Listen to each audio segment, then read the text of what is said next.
வணக்கத்துடன் திரைச்சிப்பி நேயர்களே, நான் உங்கள் இன்பா. தொடர்ச்சியாக 2 காணொளிகளில் நம்ம கர்ணன் திரைப்படத்தை பற்றி தான் பேசிகிட்டு இருக்கிறோம். கர்ணன் திரைப்படத்துக்கு பின்னால் நடந்த உள்ளடி வேலைகளை நம்ம சொல்லணும். அதே மாதிரி கர்ணன் திரைப்படத்தில் பேசப்பட்ட களங்களை குறித்தும் நம்ம ரொம்ப ஆராய வேண்டியது இருக்குது. படம் ரிலீஸ் ஆகுது. ரிலீஸ் ஆன உடனே கர்ணனோட நடிப்பும், அதாவது கண்ணனாக நடித்த என்.டி. ராமராவுடைய நடிப்பும் அப்போ ரொம்ப பரபரப்பாக பேசப்பட்டுச்சு. ஆனால் சில விமர்சகர்கள் கொஞ்சம் ஓவர் ஆக்டிங்காக இருந்துச்சு அப்படிங்கிற ஒரு குற்றச்சாட்டையும் வைத்தாங்க.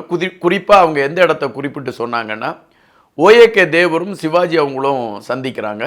சந்தித்து பேசுகின்ற பொழுது சிவாஜி அவங்கள்ட்ட சொல்லுவார், நீ தாழ்ந்த ஜாதி, அதாவது அப்பா அம்மா பற்றி தெரியாதவன், உனக்கு எப்படி நான் என் பொண்ணை கொடுக்குறது அப்படிங்கிற ஒரு ஆர்கியூமெண்ட் வரும்.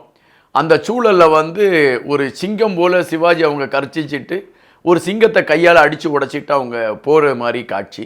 இந்த காட்சியில் 2 பேருடைய நடிப்புமே கொஞ்சம் மிகையான நடிப்பாக இருந்துச்சு அப்படிங்கிற ஒரு குற்றச்சாட்டு அந்த படத்தின் மீது வைக்கப்பட்டுச்சு. ஆனால் ஏறக்குறைய படத்தை மையப்படுத்தி சொல்லப்பட்ட பெரிய தகவல் எல்லாமே இந்த படத்தில் நடித்த எந்த நடிகரையுமே நம்ம விட்டுவிட முடியாது, அவ்வளோ சிறப்பாக நடித்தாங்க அப்படிங்கிறது தான் எல்லாருடைய பதிவாக இருந்துச்சு. அதுபோல் பாடல்கள் எல்லாருடைய மனசுலையும் போய் அப்படியே உட்கார்ந்துருச்சு.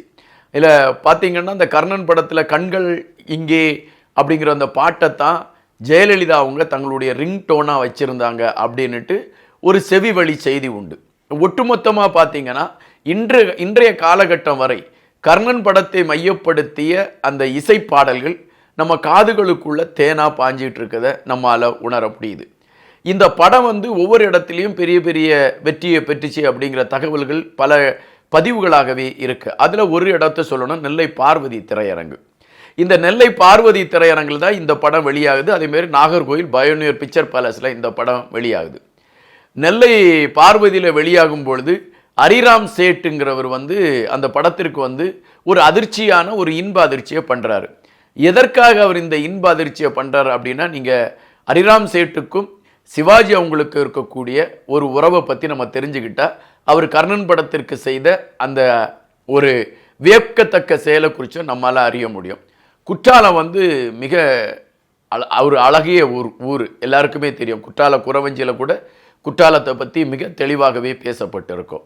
அந்த மலைகளிலிருந்து தண்ணீர் பாயிறதும், அந்த தண்ணீர் பனித்துளிகளோடு கலந்து அவை அந்த ஊருக்குள்ளேயே ஒரு ஈர தன்மையை கொண்டு போய் கொடுக்கும்.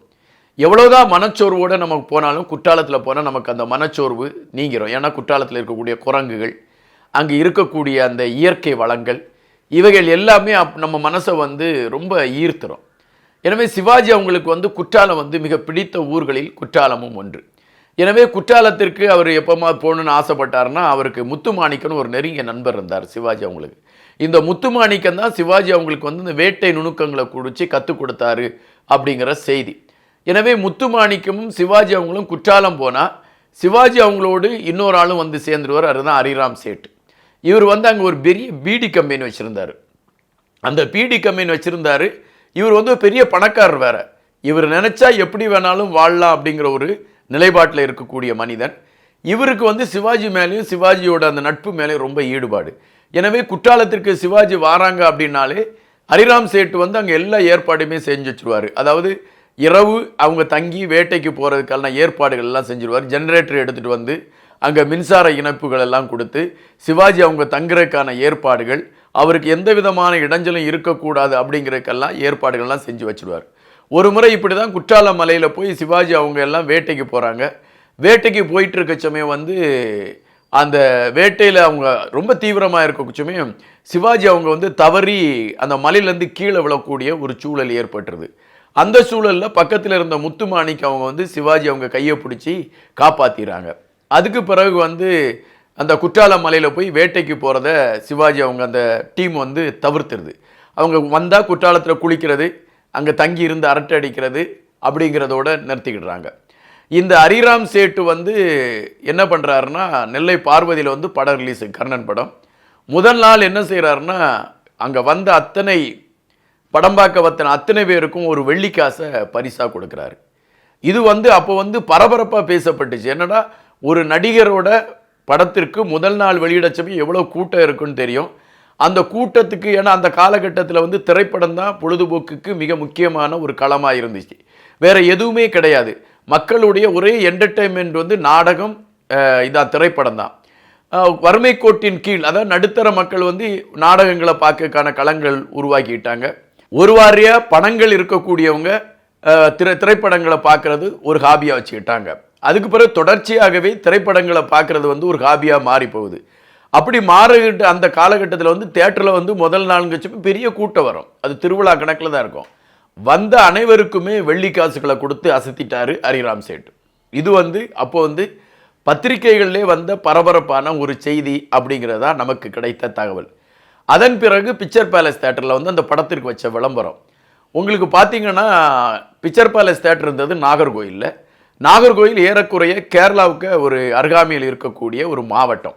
ஏறக்குறைய அது கேரளான்னு தான் சொல்லலாம். பழைய காலத்தில் வந்து திருவிதாங்கூர் சமஸ்தானத்தோடு இருந்தது. அதன் பின்பு தான் அது பிரிந்து தமிழ்நாடோடு இணைகிறது. எனவே அங்கே இருக்கக்கூடிய கலாச்சாரம், அந்த மக்கள்கிட்ட இருக்கக்கூடிய செயல்பாடுகள், இவை அனைத்துமே கேரளாவை மையப்படுத்தி தான் இருக்கும்.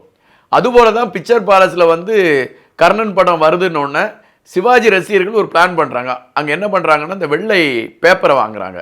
இந்த பேப்பரை வந்து ஒவ்வொரு வீடுகளில், அதாவது சிவாஜி சார்புடைய வீடுகள் அல்லது அங்கே உள்ள இருக்க தெரிஞ்சவங்க வீடுகள்லாம் கொடுத்து அந்த வெள்ளை பேப்பரை இந்த சின்னதாக கட் பண்ணி அதை ஒரு பிச்சிப்பூ மாதிரி ரெடி பண்ணுவாங்க.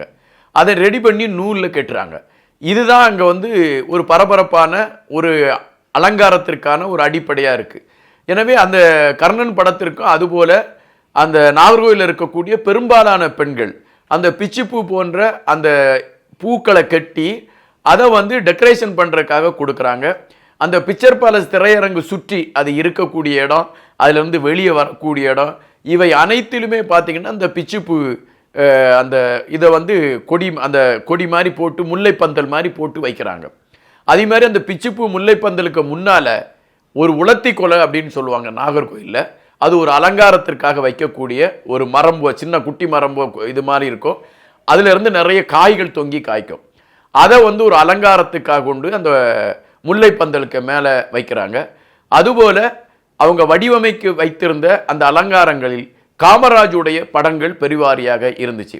கர்ணன் படம் வந்து வெளியாகி அந்த படம் வந்து புராண படம், இந்து சார்புடைய படம் அப்படிங்கிற கதைகள் பேசப்பட்டால் கூட ஒட்டுமொத்தமாக நீங்கள் பார்த்தீங்கன்னா கர்ணன் படத்தை மையப்படுத்தி எங்கெங்கெல்லாம் விளம்பரம் பண்ணியிருந்தாங்களோ அல்லது எங்கெங்கெல்லாம் அவங்க வந்து எல்லா திரையரங்குகள்லாம் அது விளம்பரம் பண்ணியிருந்தாங்களோ அங்கே எல்லாமே பார்த்தீங்கன்னா காங்கிரஸ் அடையாளம் அங்கே இருந்துச்சு. அதாவது சிவாஜி அவங்களுடைய ஒவ்வொரு திரைப்படங்களிலும் காங்கிரஸை சார்புடைய களங்கள் உருவாக்கப்பட்டு கொண்டே இருந்துச்சு. அப்படிங்கிறதுக்கு கர்ணன் படம் வெளியீட்டு வந்து ஒரு பெரிய உதாரணமாக இருந்துச்சு. பிஆர் பந்துலுக்கு வந்து கர்ணன் படம் வந்து பெரிய பெயரை பெற்று கொடுத்துச்சு அப்படின்னு தான் சொல்லணும். பலர் பிஆர் பந்துல வந்து ரொம்ப பாராட்டினாங்க. அதுபோல் கர்ணன் படமும் வசூல் ரீதியாக பல வெற்றிகளைத்தான் பெற்றுச்சு அப்படிங்கிறதான் வரலாற்று பதிவு. ஆனால் தொடர்ச்சியாக கர்ணன் படம் வந்து தோல்வியை சந்திச்சு அப்படின்னு சொல்கிறதுக்கு காரணம் என்னென்னா, தேவர் வந்து ஒரு படம் எடுத்தார் எம்ஜிஆர் அவங்கள வச்சு. சாவித்திரி அம்மாவும் எம்ஜிஆரும் அதில் இணையராக நடித்தாங்க. அதாவது கர்ணன் படத்திற்கு எதிராக அந்த எம்ஜிஆர் அவங்களுடைய படம், ஒரு சமுதாய படம் வெளியாகுது, வேட்டைக்காரன் அந்த படம். இந்த படத்திற்கான செலவுகள் வந்து மிக குறைவு. ஆனால் கர்ணன் படத்திற்கு செய்யப்பட்ட செலவுகள் வந்து மிக அதிகம். எனவே வேட்டைக்காரன் படத்திற்கு அந்த செலவை விட வேட்டைக்காரன் படம் வந்து நல்ல வசூலை பெற்றது என்பது பதிவு.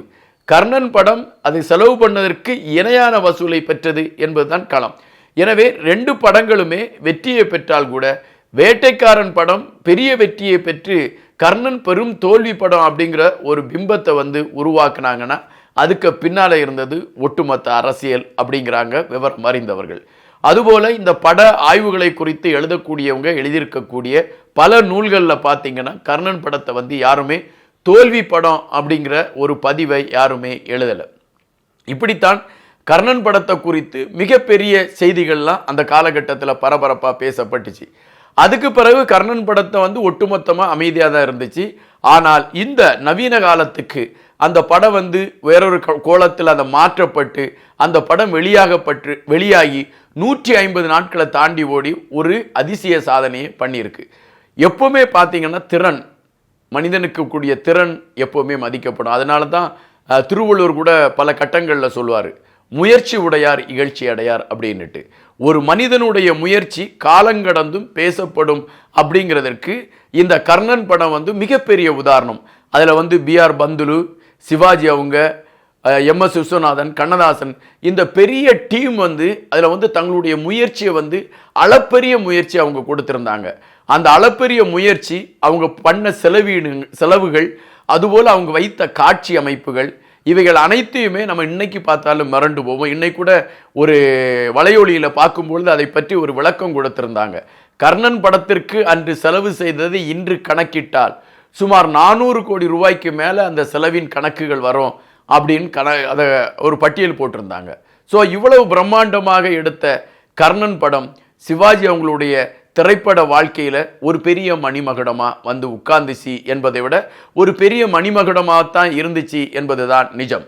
அதுபோல் B.R. பந்துலு அவங்களுக்கும் இந்த படம் வந்து ஒரு பெரிய அடையாளத்தை பெற்று கொடுத்துச்சு அப்படிங்கிறதான் களம். இந்த படத்தில் வந்து கர்ணனாக நடித்த சிவாஜி கணேசன் அவங்களுடைய நடை, அவர் அந்த ஒரு பாட்டுக்கு, காதல் பாட்டுக்கு அவர் நடந்து செல்லக்கூடிய நடை, அவமானப்பட்டு விட்டு அந்த அரண்மனை களத்திலிருந்து அவர் அவமானப்பட்டு விட்டு அப்படி வெளியே போக்குச்சமே நடக்கக்கூடிய நடை, அதுபோல போர்க்களத்தில் நெஞ்சை நிமிர்த்தி கொண்டு அவர் நின்று அதை நடத்துகின்ற அந்த நடை அப்படின்ட்டு பலவிதமான நடைகளை சிவாஜி அவங்க வந்து இந்த கர்ணன் படத்தில் காட்டியிருப்பாங்க. அதற்கு பின்புதான் நடைமன்னன் சிவாஜி கணேசன் அப்படிங்கிற ஒரு பட்டம் கூட சிவாஜி அவங்களுக்கு சொல்லப்பட்டது அப்படிங்கிற தகவல்கள்லாம் உண்டு. இந்த படத்தில் வந்து சிவாஜி அவங்களுக்கு இணையராக தேவிகா நடிச்சிருந்தாங்க. சிவாஜி அவங்களோட மிக நெருக்கமாக அசோகன் அவங்க நடித்தாங்க அப்படிங்கிறதுல சில படங்களை குறிப்பிட்டு சொல்லலாம். அதில் உயர்ந்த மனிதன் ஒன்று, அதன் பின்பு கர்ணனைத்தான் சொல்ல முடியும். காரணம், அவங்க அசோகன் வந்து ஒட்டுமொத்தமாக M.G.S. அவங்களுடைய அந்த யூனிட்டில் அவங்க ட்ராவல் ஆகிட்டு இருந்த ஒரு நடிகர். அவங்க சில படங்களில் தான் சிவாஜி அவங்களோட நடிச்சிருக்காங்க. அதுலேயும் உயர்ந்த மனிதன் படத்தில் நடிக்கும் பொழுது அசோகன் அவங்களுக்கும் சிவாஜி அவங்களுக்கும் சில கருத்து வேறுபாடுகள் உண்டு அப்படிங்கிற தகவல்கள்லாம் சொல்லப்படுவது உண்டு. ஆனால் கர்ணன் படத்தில் உண்மையிலே நிஜ நண்பர்கள் இருவர் இணைந்திருந்தால் எப்படி இருக்குமோ அப்படி ஒரு களத்தை வந்து நம்ம கர்ணன் படத்தில் வந்து அசோகன் அவங்களுடைய நடிப்பிலும் சிவாஜி அவங்களுடைய நடிப்பிலும் நம்மளால் பார்க்க முடிஞ்சிச்சு. அந்த கர்ணன் படம் வந்து ஒட்டுமொத்தமாக தமிழ் கலைஞர்களுக்கு கிடைத்த மிகப்பெரிய பொக்கிஷம் என்பதை காலம் கடந்தும் அது பறைசாற்றி கொண்டு இருப்பதற்கு காரணம் அந்த படத்தில் ஈடுபட்ட கலைஞர்களுடைய ஒரு பெரிய ஈடுபாடு தான் என்பதுதான் நிஜம். இதுவரை நீங்கள் கர்ணன் படத்தை குறித்து அறியாத அல்லது தெரியாத பல தகவல்களை தெரிந்திருப்பீர்கள்.